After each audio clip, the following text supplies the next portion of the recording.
Hi, I'm Scott for Expert Village, and today I'm going to teach you how to make a rotisserie chicken. First and foremost, we have a little paprika to lay that nice delicious base.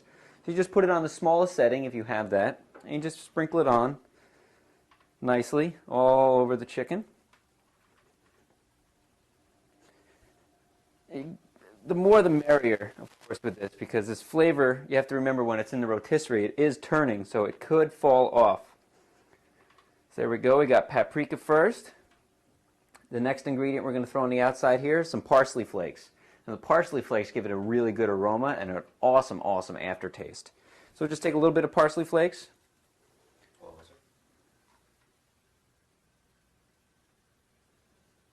Sprinkle some on. I'm going to take a little bit of the parsley flakes and just put them all on the outside of this chicken.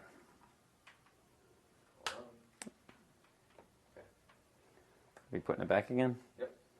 All right, now that we have the parsley on there, we can go ahead and add some nice fresh cracked pepper. If you don't have that, you can always use just whatever table pepper that you have, as long as you got a little bit of pepper. It'll taste delicious, trust me.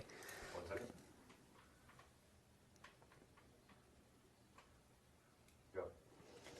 All right, so we'll just grind some of that and put it on this top side of the chicken for right now.